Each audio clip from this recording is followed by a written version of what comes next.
बोलिए श्री सीतारामचंद्र भगवान की जय, श्री बाल कृष्ण भगवान की जय, श्री यज्ञ नारायण भगवान की जय, श्री भोले शंकर भगवान की जय, श्री त्यागी बाबा की जय, संत भगवान की जय, भक्त समाज की जय, श्री गुरुदेव भगवान की जय। ओम नमः पार्वती पतये हर हर महादेव।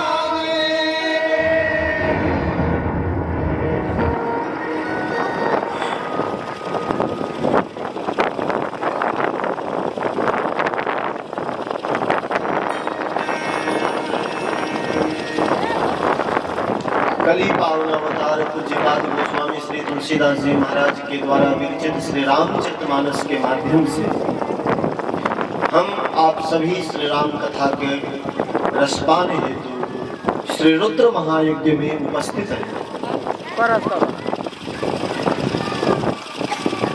श्री रामचरितमानस सप्त सोपान से समन्वित है। कई बार मन में ये प्रश्न होता है, राम कथा है क्या?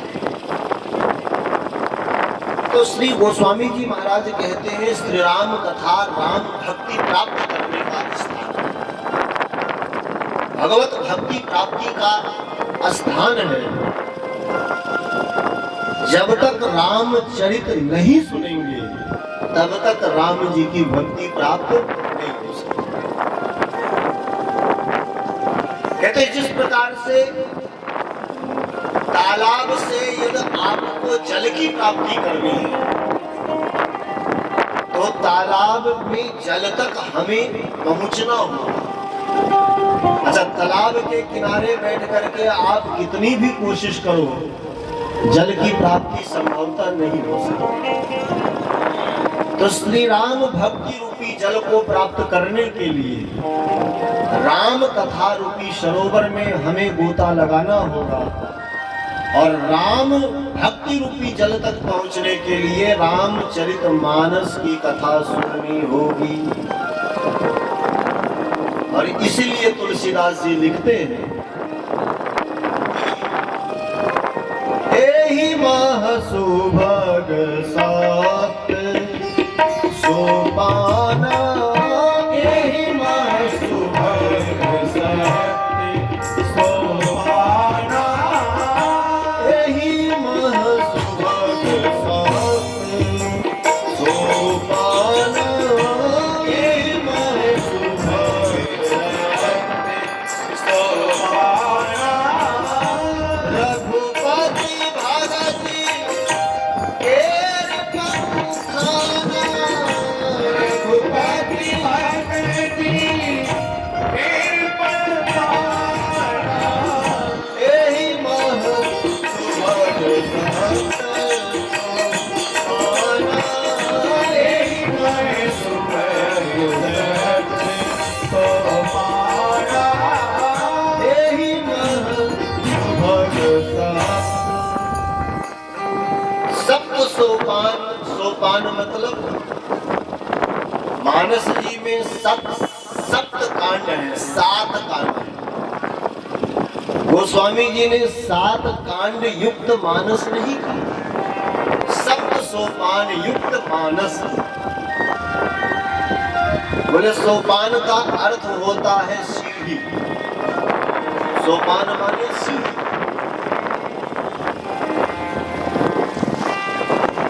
राम भक्ति रूपी जल को प्राप्त करने के लिए इन सप्त सोपान का आश्रय हमें ग्रहण करना होगा। इसी भाव से गोस्वामी जी मानस जी की रचना करते हैं और हम सबों को इसी भाव से श्रवण करना है। 7 सोपान। प्रथम सोपान बालकांड है, द्वितीय सोपान श्री अयोध्या कांड है, तृतीय सोपान का नाम अरण्य कांड है, चतुर्थ सोपान का नाम किष्किंधा कांड है, पंचम सोपान का नाम सुंदर कांड है, अष्टम सोपान का नाम लंका कांड है, और सप्तम सोपान वो उत्तर कांड कहते हैं। एक मानस महापुरुषों के अलग अलग दर्शन। श्री रामचरितमानस के 7 कांड राम भक्ति के 7 सोपान तुलसी दर्शन में एक संत हुए जिन्होंने भक्तमाल ग्रंथ की रचना की, श्री नाभाजी महाराज। उन्होंने जब रामचरितमानस ग्रंथ का दर्शन किया तो उनकी भावना इस प्रकार की है।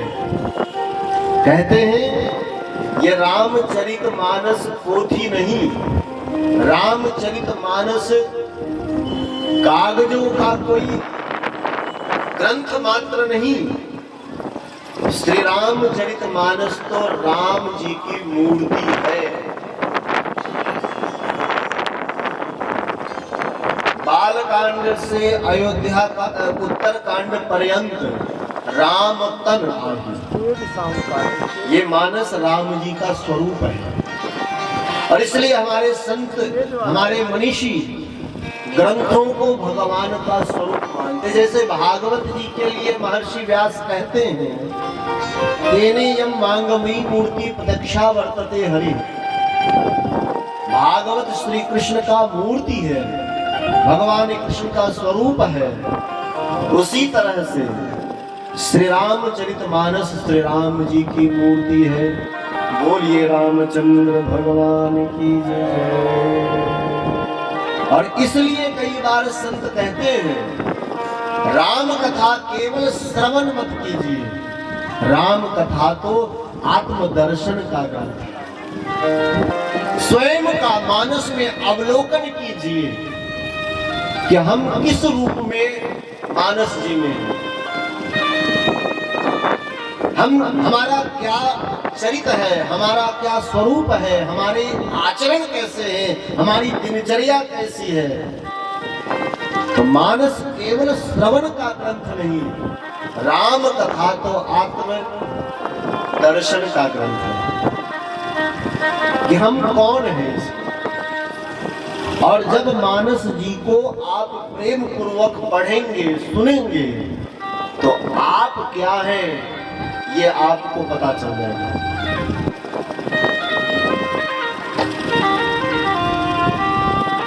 किसी ने कहा महाराज जी हम मनुष्य हैं, तो एक महात्मा बोले मनुष्य हो तो मनुष्य को मनुष्य बनने की सलाह थोड़ी दी जाती है। कहा कैसे? कई बार आपने सुना होगा बोलचाल की भाषा में लोग एक दूसरे को कहते हैं, परिवार में बड़े बच्चों को कहते हैं, अरे आदमी की तरह बैठता क्यों नहीं है, आदमी की तरह तू बात क्यों नहीं करता है, आदमी की तरह चलता क्यों नहीं है, इंसान की तरह रहता क्यों नहीं है। ये बोलचाल की भाषा में हम लोग एक दूसरे के भी प्रयोग करते हैं। आदमी की तरह बैठो, मानव की तरह कार्य करो। तो ये हमारी आपकी दिनचर्या है, हमारी अपनी बोलचाल। अच्छा, आपने कभी यह सुना है कि किसी कुत्ते को किसी ने कहा हो कुत्ता की तरह बैठो? किसी गधा को किसी ने कहा हो गधे की तरह काम करो? गधा को ये प्रेरणा नहीं दी जाती कि तू गधा की तरह चलना सीख, तू गधा की तरह काम कर।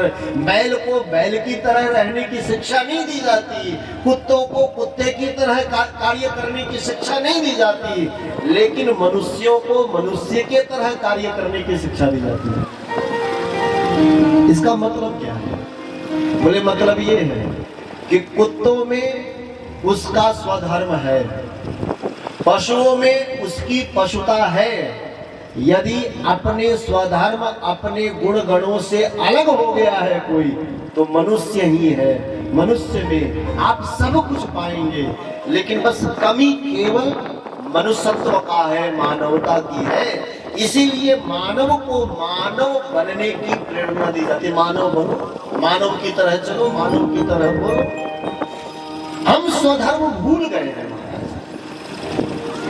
गीता जी में भगवान श्री कृष्ण कहते हैं, स्वधर्मे निधनम श्रेयो परधर्मो भयावह। ये स्वधर्म कहते किसे हैं? आजकल के किसी व्यक्ति से पूछो स्वधर्म क्या है तो आदमी कहने लगेगा कोई हिंदू है, कोई मुसलमान है, कोई सिख है, कोई ये है, कोई वो है। संत कहते हैं ये सब धर्म ही नहीं, ये सब तो जातियां हैं। धर्म कहते किसे? धर्म की परिभाषा यदि आप जानने की कोशिश करेंगे, महर्षि व्यास के 18 पुराण पढ़ लीजिए, पर धर्म की परिभाषा समझ में नहीं आएगी। आपको यह जानकर आश्चर्य होगा, महाराज जी कैसी बात कर रहे हैं, महात्मा लोग तो धर्म की परिभाषा बताते हैं। बोले वस्तुतः धर्म की परिभाषा क्या है, महर्षि व्यास 18 पुराण लिखकर भी बता नहीं पाए। किसी ने महर्षि व्यास से पूछा, महाराज जी इतने पुराण बनाने के पीछे उद्देश्य क्या है? एक पुराण से काम चल जाता। अच्छा, पुराण बनाने की जरूरत क्या थी? अरे वेद से ही काम चल जाता। तो महर्षि व्यास ने कहा कि बस धर्म क्या है दुनिया को बताने के लिए मैंने वेद का विभाजन किया, पुराणों की रचना की। तो पूछने वाले ने पूछा, महाराज जी तो आपने बता दिया धर्म क्या है? व्यास जी ने कहा इसी का तो रोना है, 18 पुराण बन गए लेकिन धर्म की बात ही नहीं हो पाई। बोलो रामचंद्र भगवान की नहीं बता सकते, क्योंकि धर्म धर्म धर्म भाषण का विषय नहीं है, धर्म तो धारण की वस्तु है। धर्म की परिभाषा धृति धर्म है, जिसे धारण किया जाए, जो धारणीय है उसे धर्म कहते हैं। धर्म भाषण का विषय नहीं है, धर्म तो धारण करने की वस्तु है। महर्षि व्यास कहते हैं धर्म के अंग का हमने वर्णन किया, लेकिन वस्तुतः धर्म की परिभाषा बताने में हम असमर्थ हैं। तो कहने का मतलब यह है कि धर्म क्या है ये बताना बहुत कठिन है। धर्म के स्वरूप की व्याख्या करना बड़ा मुश्किल है। ऐसे में स्वधर्म क्या है ये समझना बड़ा कठिन हो जाता है। स्वधर्म, अरे स्वधर्म कहते किसे हैं?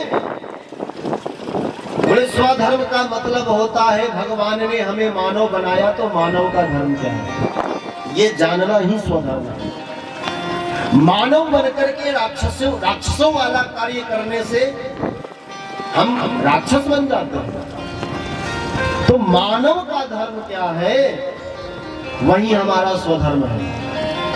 मानव शरीर पाकर मानवता ग्रहण करना ही हमारा स्वधर्म है। और जिसमें मानवता नहीं वो मनुष्य रूपेण मृगाश्चरन्ति, मनुष्य के रूप में कोई पशु है। और इसलिए हमें आवश्यक है कि हम रामचरितमानस सुने, राम कथा श्रवण करें, क्योंकि मानवता का संदेश रामचरित से ही प्राप्त हो सकता है और दुनिया के किसी ग्रंथ में मानवता की शिक्षा आपको नहीं मिलेगी। भगवान के 24 अवतार हैं। मानवों के लिए अनुकरणीय अनुसरणीय बस केवल श्री राम अवतार है। मानव को क्या करना चाहिए, मानव को क्या नहीं करना चाहिए, ये रामचरित से ही हम जान सकते हैं। इसलिए हम सबों को रामचरित का श्रवण और उसका अनुसरण करना होगा। मानवता की शिक्षा मानस की कथा हम सबों को देती है, तो ऐसे मानस का हम सब श्रवण लाभ प्राप्त कर रहे हैं। आइए हम सब मिलकर प्रथम सोपान की में प्रवेश करें। बालकांड आरंभ करते हुए श्री गोस्वामी जी